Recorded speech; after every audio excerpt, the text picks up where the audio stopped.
Hey guys, welcome back to the Tales of Gears channel, and as always, I am your host, the incomparable Devil Inside, and it is top 10 time. Today we're going to talk about the 10 females that we love to watch kick ass. Here are the top 10 female protagonists in gaming.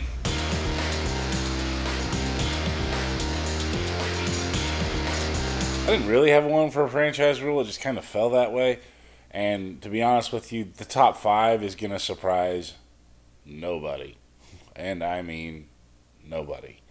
In fact, the guy filming this video right now called me a sellout for my top 5. But I couldn't leave them off the list. And honestly, them being on here is better than not putting them on at all, because then I'd get a lot of hate mail for that. So, here we go. Let's start with number 10. At number 10, we have the First Lady of Mortal Kombat, that's Sonya Blade. She has appeared in at least 8 of the iterations of Mortal Kombat. She's one of the mainstays of the series. The only ones I know for sure she didn't appear in is Mortal Kombat 2 and Mortal Kombat Trilogy.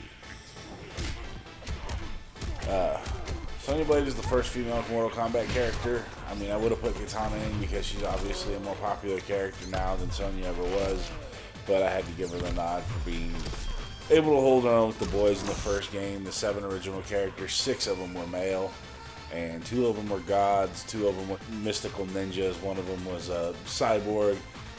Then you have Bruce Lee's imitator, Liu Kang. Anyway, moving on to number 9. At number 9, I have Tyr Grant. She is the sister of the main villain of Tales of the Abyss, and that is Van Grant. Tyr is the main female protagonist and also the love interest of Luke. She's a healer. She's proficient with the 7th Phonon, much like her brother is, but she uses it to heal. She uses the Hymns of Lorelei to cast powerful spells. They're pretty equal when you learn the hymns between attack and healing, but she's also a vital character, and she's strong all throughout the game. I mean, it's not like she was ever a vulnerable character at any point. At number 8, we have Ellie from The Last of Us. Now, you only get to play with her for a very short period of time in the game, but in that period of time, you do get to see what a badass she is. She's an awesome archer. She's really handy with that switchblade of hers.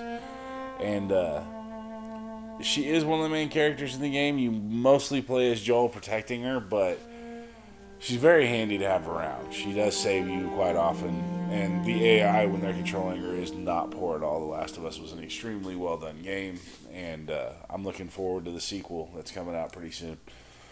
At number 7, we have Aya Brea from the Parasite Eve series. Aya Brea is a police officer. Parasite Eve was pretty unique in a lot of ways. It was a turn-based RPG, but you could move Aya around because different weapons had different ranges. But overall, she basically takes on a city full of mutant creatures by herself, which definitely lends her a spot on this list. At number 6, we have Nariko from Heavenly Sword. Now, Nariko is considered a curse on her village. Her mother died giving birth to her, and she's basically shunned by everyone. Everything bad that ever happens to her tribe, they blame her for. Eventually, she's entrusted with the mystical Heavenly Sword. You're not supposed to wield it. But in order to save her father and the people that have basically forsaken her entire life, she sacrifices her life for their own by picking up the blade that drains your life force. At number 5, as I said, this will not surprise anyone from here on out, maybe the order, but that's about it. We have Chun-Li. She's the first lady of fighting games, and like I said, with Sonya Blade, she held her own with the big boys long before Sonya did, and she's also pretty consistent character in Street Fighter. I can't actually think of a game she hasn't appeared in, and she's always well balanced and fun to use. She's an Interpol agent who is kind of seeking revenge on Shadaloo because of M. Bison murdering her father, and on that note alone, she's pretty much a badass and deserves to be here.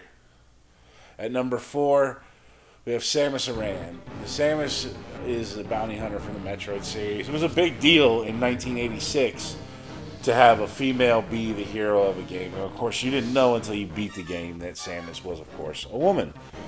The name didn't give it away. They did a really good job of hiding it, and she's been one of Nintendo's mainstays, not only appearing in the Metroid series, but also appearing in Super Smash Brothers. Every Smash Brother game. And now to the top 3. I struggled with the order of this. I really did. I wanted to put a certain one at number 1, but it just wouldn't be right. So here we go. At number 3, it's Jill Valentine from the Resident Evil series. Jill is one of the mainstays of the Resident Evil series. She has appeared in 4 games and been playable in 3. She's as consistent as Leon and Chris. She's one of the more recognizable characters and probably has one of the most iconic bad lines in gaming history. If you haven't played Resident Evil 1, pick up an original copy, the remake that kind of fixed it. But it's worth it. It spawned a lot of memes on the internet. God bless you, Jill Valentine. Alright, at number 2, we have Tifa Lockhart. Man, it was a struggle not to put her at number 1 because she is probably by far my favorite character in gaming. But number 1 just edged her out. But we'll get to that in a minute. Tifa is a bare-knuckle brawler, which in the Final Fantasy universe is extremely rare for a woman. Most women either use staves, bows, or daggers. So for her to be a bare hand, just brawler, is pretty amazing. She's the love interest of Cloud Strife. She's his childhood friend. And she's also one of the most powerful characters in the game. Her limit break is extremely fun to use, especially when you learn to cheat at it, like I did. Anyway, her final heaven attack just is devastating, and she's a fantastic character, both story-wise and combat-wise. And I can't wait to see what they do with her in the Final Fantasy VII Remake, if they ever get it to us. So I have a few honorable mentions for this list, and these are characters that just barely missed.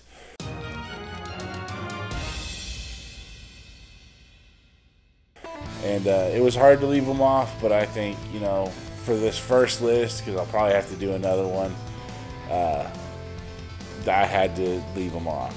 So we'll start with Bayonetta. Bayonetta is the left hand of God. She's a powerful witch. She uses guns, and her hair turns into giant monsters to devour demons. What more can you ask for in a hero, right? And then my second honorable mention is Celeste from Final Fantasy VI. She is the Magitech clone of Terra, the main character. She has a super useful ability called Runic, where she absorbs any magic used and heals herself with it.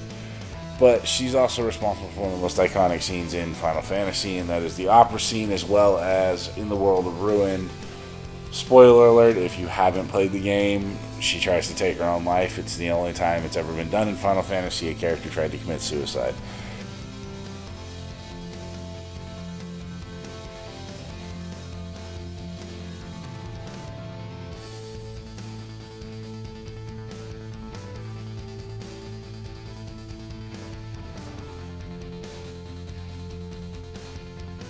And finally, this one just barely missed this list, and I do mean barely.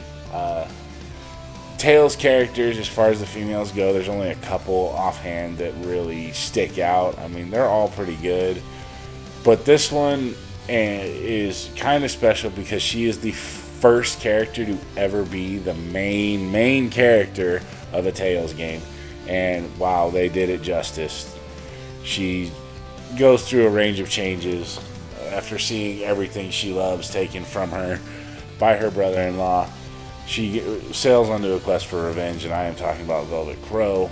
And when you play the game, for a Tales game, it's extremely dark. You know, you're running around with demons and you don't do nice things.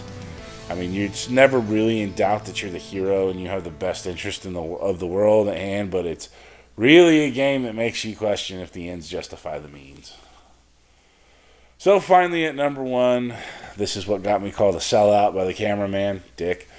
I had to put Lara Croft up here. I mean, I know Metroid came first, but Lara has been more consistently in gaming, and as far as I'm concerned, she's had more consistently good titles. After the Prime series, Metroid kind of went like this. And even after the reboot, Tomb Raider's still going strong, so it has to go to Lara Croft. The archaeologist that likes to play with guns and fight supernatural beings. has captured our hearts since she originally hit consoles in 1996. And I gotta tell you, I've been impressed with just about every game except for Angel of Darkness. And, I mean, she deserves to be here. Not just for the consistency, but when you look at the females of gaming, she is probably one of the most recognizable figures because she has transcended to cinema and often talked about in gaming magazines and amongst gamers in general. I've never seen a bad game come out that was made by IDOS. Angel of Darkness was not made by IDOS. So, consistently treating a character well, like IDOS has done with Lara Croft, has kind of cemented her place in gaming. And that's my list. I know there's going to be arguments here about where people should have been or shouldn't have been, or whether they should have made the list at all. In no way is this an official list. This is just my opinion. Whatever that's worth to you. But like, comment, share, and subscribe. And I'll see you guys next time. Cameraman? I'm just a cameraman to you? Hey, you called me a sellout, dick. I do a little bit more than just a cameraman. Hey, I give you all the credit in the world, like all the time. Except when I call you a sellout. Hey, you know what? You don't get to call me a fucking sellout and get compliments, alright? Come on, you knew that one was coming. I knew it. You didn't need to be said, but you said it. So yeah, you got relegated to cameraman. How's that feel? You fuck?